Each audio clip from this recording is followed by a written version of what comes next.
Welcome everybody, I'm Don Giannetti from lighting-essentials.com and project52prosystem.com. We're doing a free workshop on food photography, but we're shooting food as art. And I've chosen the best 12 images I thought, the ones that I was super excited about. Now, I will tell you that all the pictures were really, really good. So coming up with 12, well, man, I had to cut a lot of out. But these are the 12 shots that I really, really liked, and I'm going to share them with you. Number one is Arnold Gallardo's pictures of red cabbage in a purple roll of paper, kind of a plastic, thick paper that he's got here. And I just love the way it lines up. It's just really fun the way this thing just comes through here. It's just a lovely, lovely shot. You can see all the detail of the cabbage inside. You can see the cabbage, the little drops of water here. You can see so many beautiful highlights through it. I think the curled paper here on both sides gives it a wonderful decorative edge. Nice composition, angles and verticals, really, really good. We can take a look here how Arnold lit it. Isn't that lovely? Isn't that lovely? Got an LED for focusing over here. Big grid. The focus helped him keep the focus on his camera a little bit brighter down in here. A strip light here and a strip light with a grid over here. So he's got two lights on either side and this little LED light here to help his focus out a little bit. Doesn't really add to the picture, but it's a really, really lovely shot by Arnold Gallardo. Next up is this beautiful picture by Chad Lu Choi of fish on an old cleaver. I love the texture of the cleaver, the texture of the fish, a little bit of the fish reflecting down here. Look at this, look at the red in here, this rust color on the cleaver. It's the only color available in the picture, and it's just beautiful. The texture, the clean, the sharpness of this. It's an incredible photograph.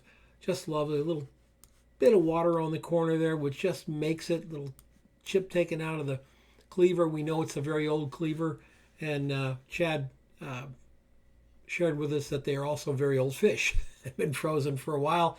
They were thawed out. He photographed them and threw them away. So this is how he did it. They're out here. He's bouncing a speed light. The fish are here. He's bouncing a speed light into this piece of foam core here. That's his lighting for it. This flash, I don't believe fired. I think it's just sitting here in the picture. He did everything from this foam core. Let's go back and look. Yes, you can see there's really no highlight from the flash on the left. Everything is coming from that foam core. You'd be surprised, folks, how many great images you can make from a piece of cardboard. I'm serious. Little piece of white foam core, bounce a speed light or hard light or a strobe or whatever, and you've got some great stuff here. You don't have to spend a ton of money on lighting gear, folks. Foam core is great. This is Isabel Castillo's photograph of a green pepper, and I love it. It's in a metal pan, very reminiscent of Weston's pepper series. His peppers were in a funnel. This is a nice pan. It's all warm colors. Really helps the green snap out of this pepper. You can see all the little drops of water. It's really amazing. I love everything about this photograph. The little drops of water down here below the pepper in the pan, the color, the shallow depth of field. It's not too shallow to blow it out, but it's just shallow enough that we get that sharp edge on the pepper and the great highlight. And this is her lighting setup with a scrim in front of a softbox and a V card for fill. And the softbox, as you can see, is a forward of that pepper. It's forward of it. It's not behind it or next to it. It's in front of it, giving it great light all the way around. We'll go back and look at it real quick. Isn't that lovely? Just a beautiful photograph. Catherine Dunlop floated some golden radishes. These are simply tied from a boom hanging here, and Catherine lit it very simply just to bring out all the texture in the leaves and the textures and shapes of these radishes. They're lovely. Notice a little bit of a highlight right there and right there. We know we have a light on this side. You can see it in the leaves here. You can see it underneath the leaves in there. We know we've got something over here, a little bit more in there, and it just adds to the interest of the shot because our main light is definitely to the left because we're getting highlights on those radishes. Now they're just hanging from this boom here, and she's lighting it with a softbox from the left and a white card set up over here as bounce. So it's very simple. It's very, very easy lighting, but it's the appropriate lighting, I think, for this shot. I love this one little red stem going up in there. Isn't that great? I love that stuff. And floating it gives it a very different, very unique way of looking. Norm Wright shot a white pumpkin. And when you first look at it, you think, wow, that's really cool. Why is it so cool? Well, he focus stacked the pumpkin and focus stacked this entire stem here with all the texture and lines and detail. It's almost like it's sparkly, but it's the focus stacking of the pumpkin right on through, and you can see how sharp the surface of the pumpkin is here. It makes that stem just stand out. And don't you love a little bit brighter on this side, on the shadow side of the pumpkin? It's brighter on the shadow side of the pumpkin and darker on the lit side of the pumpkin. So it really has this very nice feel of light moving across and dimension. And very easily done. Large light source here. No fill, and just let it happen. I do believe he's getting some fill from the background. This light is probably lighting that up a little bit back there, and that light is coming back here. Actually, I think he's got a light on the background. I just don't remember which one it is. I'm so sorry, folks. I don't remember where the light is. It might be back here, shining on here. And that's what's giving us this and those nice highlights there, and also providing just that edge. So there's no fill here. There's just that edge coming from the back. It's just really, really nice. Focus stacking will make your pictures look different. Larry Davidson went for a low-key, very soft, almost painterly image. Isn't this lovely? We get the stem is perfectly caught. We've got this great little highlight down the side. And I love the way the light sneaks past this pear and picks up that pear, shaping it beautifully. We get a little highlight here on the stem, gives it dimension. We got a fill on this side, just keeping this a little bit brighter. You can sort of see a little reflection in the pear surface right there, but we've got just a stunningly lit set of pears here. Very pretty and very painterly. Look at the light setup. He used a strobe here at a distance from his scrim, really lighting up the entire scrim before the scrim got to the pears. So it's a very large light source in this case. Right up close to the pears. You can see it's only maybe, 14 inches to foot, 12, 14 inches away. And that just lets the light wrap right around. We've got a little highlight going down there. That's the white card over here. The white card's fairly far away with that much diffusion. It's not doing a lot, but it's doing just enough, isn't it? Just enough. Sometimes just enough is, hey, it's all you need. Just enough. And here's Matt Emick's, I think it's a bay leaf. It's floating. He's got it stuck to something, and he's floating it, and he's using one single strobe on this. And it picks up all the texture, all the shape, look color. Look at the reds against the greens, against the highlighted green. We've got this different color green here. We've got these little edges here on the leaf. It's really spectacular. It's a very small leaf. It's really a spectacularly beautiful shot, and the lighting is just bring it in close. clip the leaf on the A clamp and photograph it. He's moving his gridded strobe around to find just the exact place where he wanted to shoot it, and it turned out really, really well.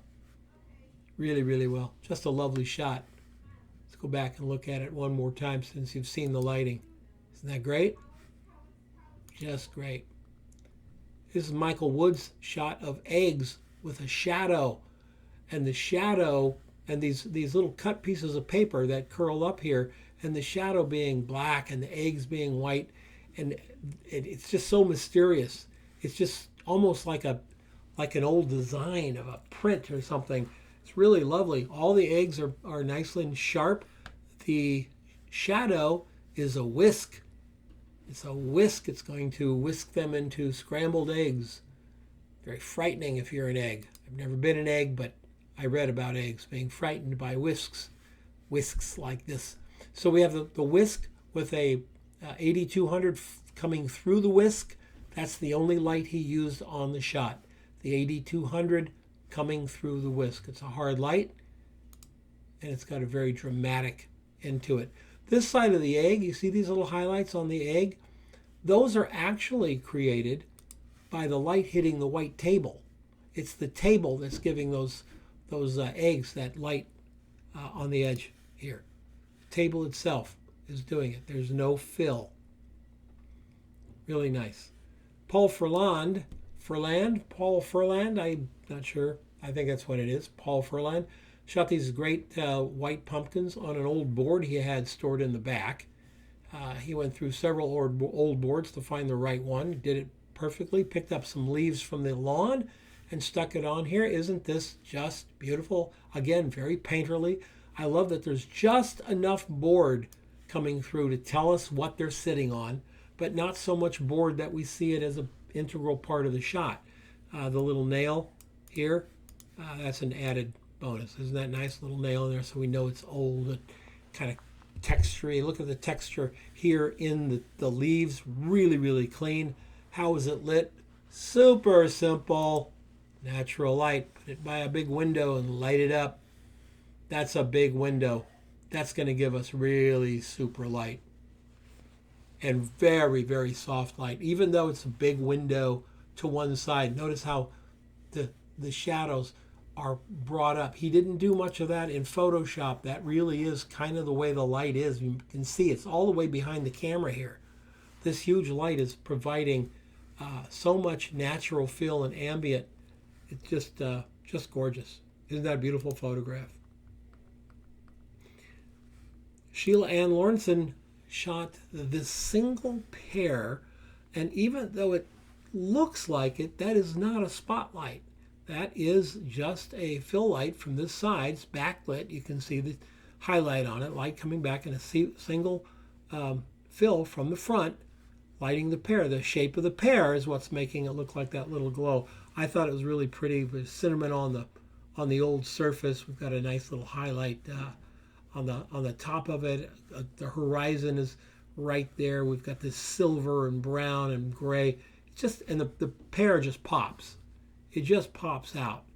And the way she lit it is right here. She put the black card up here to darken the foreground. Dark foreground. It's just a light from the back, hard light foreground, and then a white card here, and the white card is acting as fill. Very, very nice. Real subtle. Another white card shot. You don't have to have soft boxes and giant pieces of gear, folks. You can do it with white cards. Go down to the dollar store, which I think is a $1.25 store now, but 3 sheets of $1.25 foam core, a couple of speed lights or a couple of continuous lights, whether they're tungsten or LED, and you can create beautiful soft light sources, especially for small items like this. Stephen Collins shot this one pepper inside a ornamental bowl with this gorgeous shadow, and the shadow really helps create the image.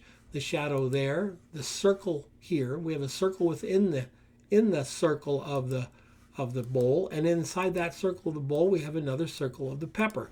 Beautiful light on here. We got a nice little highlight from the fill on this side. The stem stands out beautifully. Highlight on the inside of the bowl where the light's striking it. Shadow over here, and so the pepper just jumps out from the background. It's really, really nice. The way Steve did it is he's lighting it from behind. This curtain here is his main light. Large light. He's got this light coming in as a fill to keep the shadows up, and then a speed light to give that very hard edge to it. So essentially there's three lights. A big soft one from the right, a hard one just a little bit brighter than the soft one, and a big soft one from the left keeping the shadows lit.